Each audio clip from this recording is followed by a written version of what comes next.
The Book of Luke, chapter 9. Jesus sends out the 12.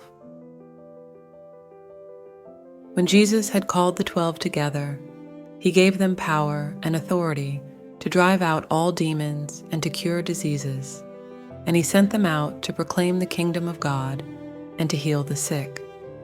He told them, "Take nothing for the journey, no staff, no bag, no bread, no money, no extra shirt.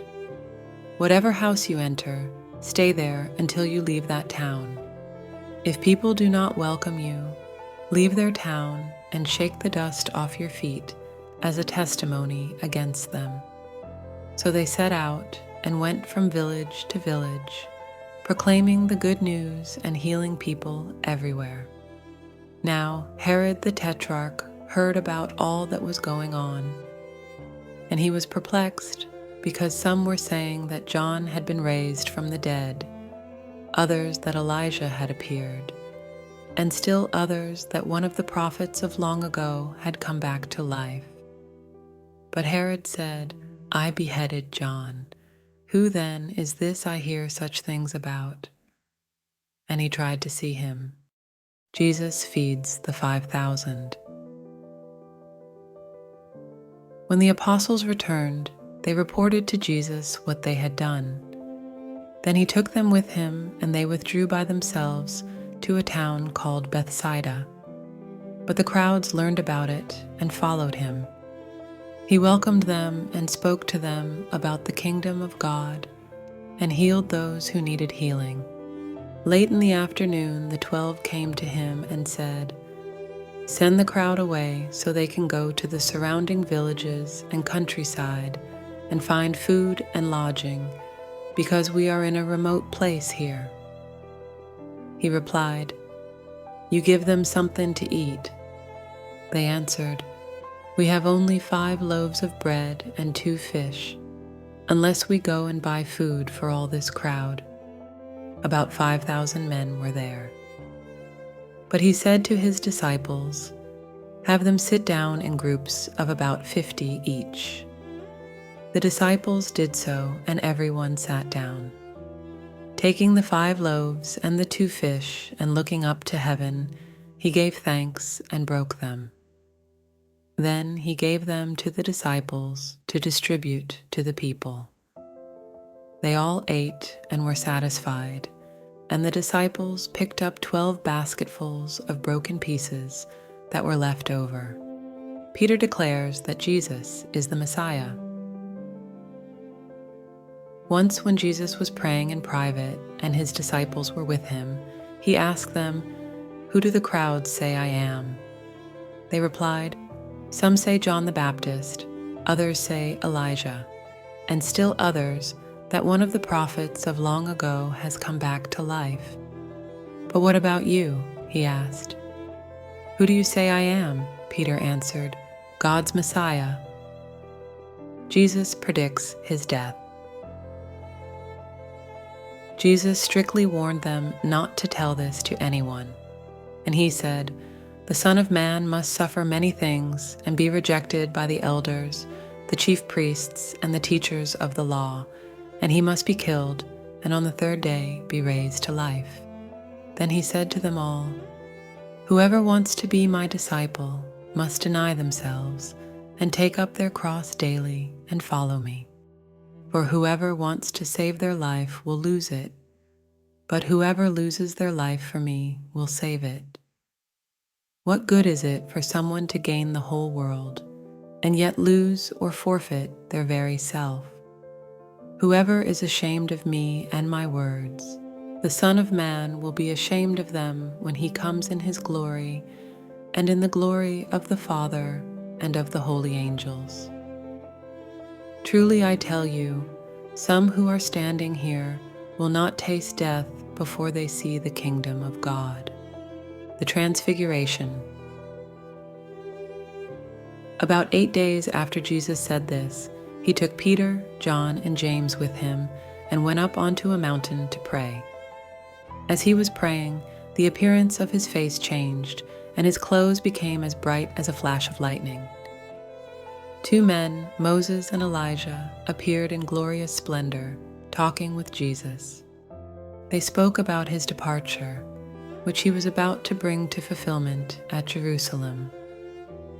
Peter and his companions were very sleepy, but when they became fully awake, they saw his glory and the 2 men standing with him. As the men were leaving Jesus, Peter said to him, "Master, it is good for us to be here. Let us put up 3 shelters, one for you, one for Moses, and one for Elijah." He did not know what he was saying.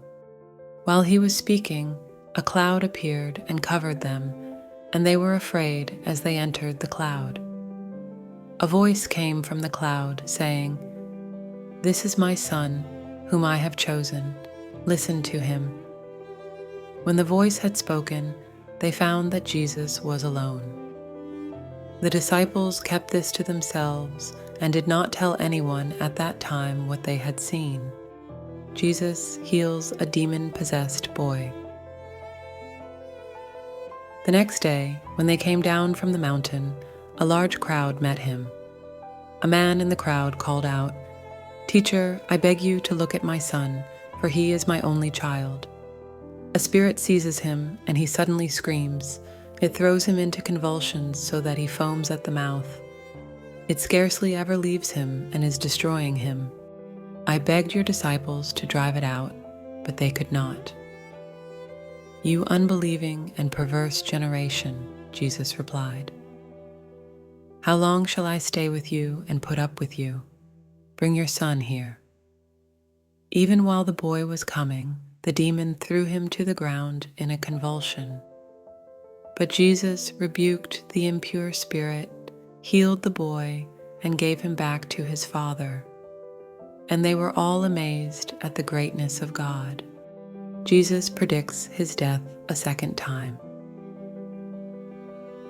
While everyone was marveling at all that Jesus did, he said to his disciples, "Listen carefully to what I am about to tell you. The Son of Man is going to be delivered into the hands of men." But they did not understand what this meant. It was hidden from them so that they did not grasp it, and they were afraid to ask him about it. An argument started among the disciples as to which of them would be the greatest. Jesus, knowing their thoughts, took a little child and had him stand beside him. Then he said to them, "Whoever welcomes this little child in my name welcomes me, and whoever welcomes me welcomes the one who sent me. For it is the one who is least among you all who is the greatest." "Master," said John, "we saw someone driving out demons in your name, and we tried to stop him because he is not one of us." "Do not stop him," Jesus said, "for whoever is not against you is for you." Samaritan opposition. As the time approached for him to be taken up to heaven, Jesus resolutely set out for Jerusalem. And he sent messengers on ahead, who went into a Samaritan village to get things ready for him. But the people there did not welcome him because he was heading for Jerusalem. When the disciples James and John saw this, they asked, "Lord, do you want us to call fire down from heaven to destroy them?" But Jesus turned and rebuked them. Then he and his disciples went to another village. The cost of following Jesus. As they were walking along the road, a man said to him, "I will follow you wherever you go."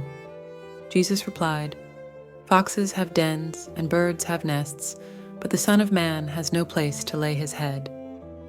He said to another man, "Follow me." But he replied, "Lord, first let me go and bury my father."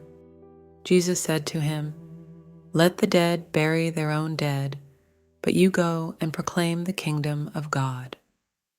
Still another said, "I will follow you, Lord, but first let me go back and say goodbye to my family." Jesus replied, "No one who puts a hand to the plow and looks back is fit for service in the kingdom of God."